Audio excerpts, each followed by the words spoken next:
Stop asking about numbers. Huwag muna tayo magtanong ng napakadaming numbers. Ang galing kasi natin sa math eh. Master na master natin yung math. Pero nalilimutan natin to touch the emotion of your clients. Most people are selling because of emotion.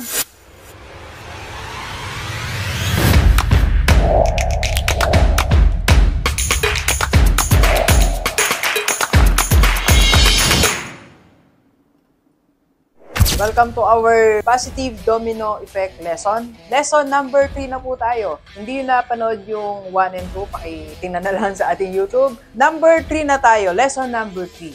Sa domino effect pa rin tayo. What if you change your conversation?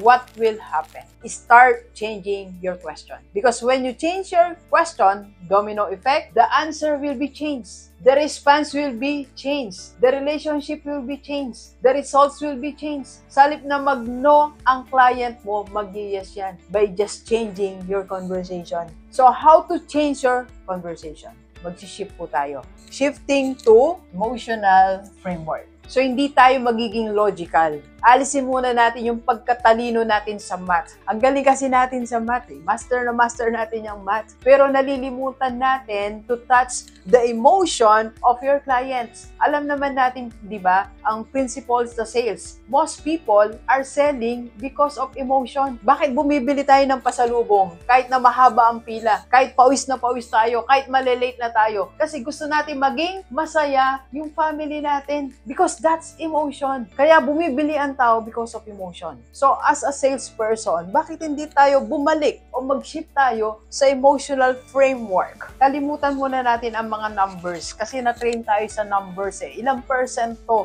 Magkano to? Per package, per pack? So, kalimutan muna natin yan. Now, paano ba natin gagawin sa lahat ng ating mga followers? May mga questions na hindi na natin itatanong.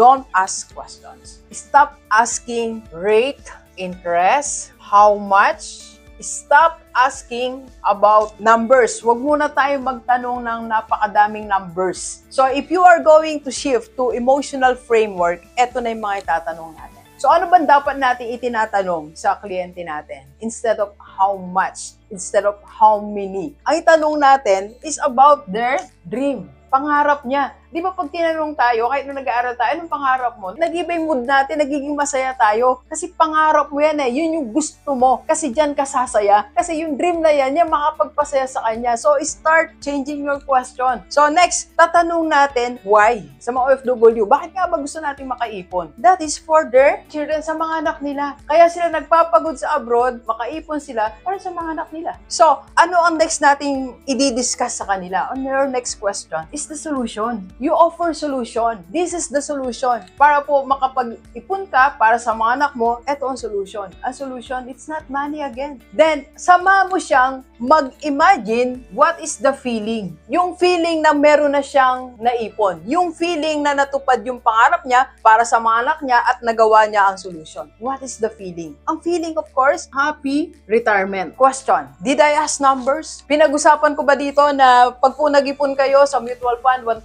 po ang start niyan. Pwede kayo mag-add ng 20 pesos anytime. Wala kang babanggitin. But we can close the deal by just changing the conversation, changing the questions. So, sa atin pong lahat na nasa sales, meron kang dapat baguhin. Pag umarap ka sa client mo, sasabihin mo sarili mo, I'm going to change my conversation. I'm going to change my question. Subukan natin. Kasi as a salesperson, hindi ka nabuo o na-train as a mathematician. You were trained to provide solutions to your clients and to help them to reach that goal. Yung pangarap nila. Yung pangarap nilang pumuti. Yung pangarap nilang gumanda yung boses nila. Yung pangarap nilang maging speaker sila. Yung pangarap nilang maayos ang bahay nila because of your products. Ask their dream, why they want that dream, and the solution, and bring them. Hayaan mo, mayangat mo sila sa feeling pag natupad na yung pangarap nila. So sa ating po lahat na nasa sales, again, meron tayo mga trainings. Pwede ko pong i-train ang iyong mga sales team leaders o yung team mo mismo. Pwede rin tayo magkaroon ng coaching, one-on-one, pwedeng face-to-face or online. PM lang sa personal FB ni Doc. Yan po ang aking personal FB. Let's go, let's go. Kape po tayo. Kape po.